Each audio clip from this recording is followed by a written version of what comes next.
We're going to talk more about Caitlin Clark's absence and the impact this is felt.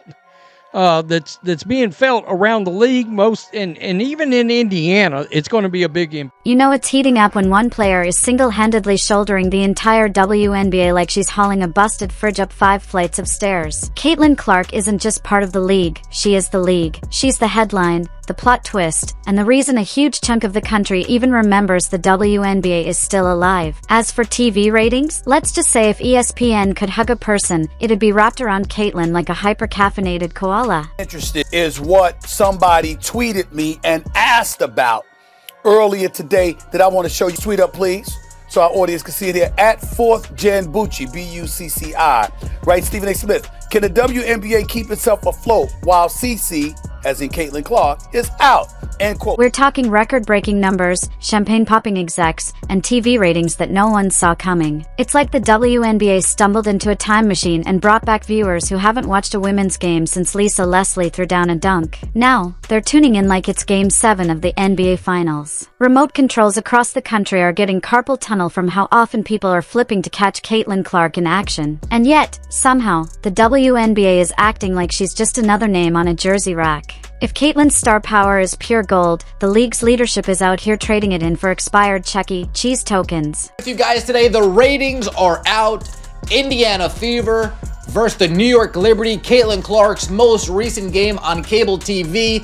And on top of that, the WNBA, desperate to sell tickets to tonight's. Let's be honest, the WNBA didn't exactly roll out the red carpet for Caitlin Clark. They laid down a yoga mat and said, "Good luck," then tossed her into economy flights, a brutal schedule that could break steelworkers, and player treatment that borders on retirement home neglect. Caitlin isn't just surpassing expectations, she's doing it while catching side eyes from envious teammates and taking hits that belong in WrestleMania, not a basketball game. And if this is how the league treats its biggest draw, imagine how it handles the rest. Now she's injured, and suddenly, the silence from the top is louder than ever. Nor am I going to take my eyes off of what transpires with the WNBA over the next 2 weeks while Caitlin Clark is out with the quad strain. And the reason why is because, let me tell you something right now. I'm not going to go to word hate. I'm not going to be out there like RG3 was saying that Angel Reese hates Caitlin Clark or other players hate Caitlin Clark. But I will say this. I don't think it's specific. Caitlin Clark, I think it's what Caitlin Clark represents. See, it's through no fault of Caitlin Clark. Caitlin Clark balled. She balled at Iowa in college. She's balled since she's been in the NBA. She came into the league last year with no break whatsoever between the college game and the pro game and did her thing. Ended up as an all-star, ended up being 4th in the league in MVP voting, was the clear winner for Rookie of the Year. No competition whatsoever in that regard when it was really all said and done. We know what she brings to the table.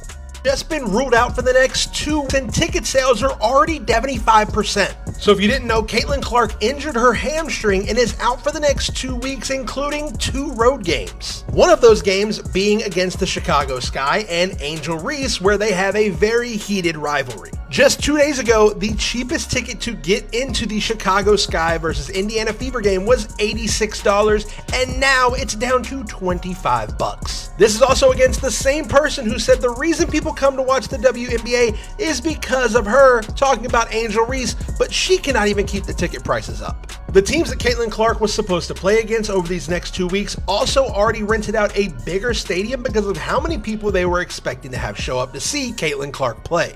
And because the WNBA is only about 40 games, she is missing a huge chunk of time with being out 2 weeks in June.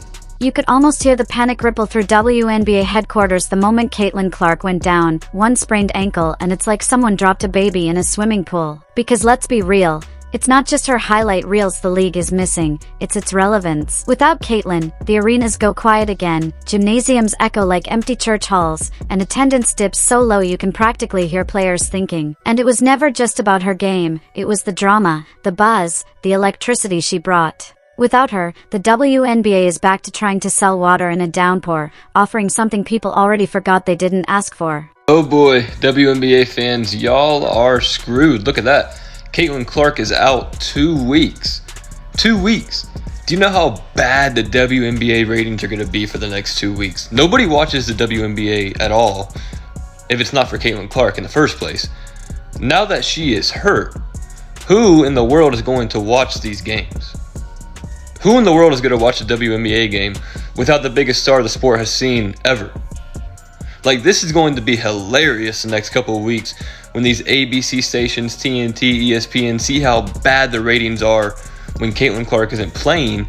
And then all the players are going to see, oh wow, we actually need Caitlin Clark to play in these games for us to try to make money. Meanwhile, social media is in full mourning mode. The comment sections read like memorial walls, not just sad, but furious, because everyone saw this coming. You overload a rookie with back-to-back games like it's a punishment, run her into the ground, and then act surprised when her body gives out? Caitlin Clark has been treated like a one-woman circus act, expected to perform nightly miracles while everyone else stands around, arms crossed, pretending she should just be grateful to be there. Spoiler alert, the only luck Caitlin has is that she hasn't snapped the rim clean off the backboard from overuse. Let's talk numbers, because that's where the real roasting starts. Caitlin's games haven't just outperformed others, they've obliterated them. The gap in viewership is comical. When she plays, the lights shine brighter, the crowd gets louder, the sponsors smile wider, and the popcorn? It's at least 30% saltier. When she's not on the court, the drop-off is a straight cliff dive. TV ratings without Caitlin look like a broken EKG, flat, lifeless, and frankly, kind of embarrassing. Even fans admit it.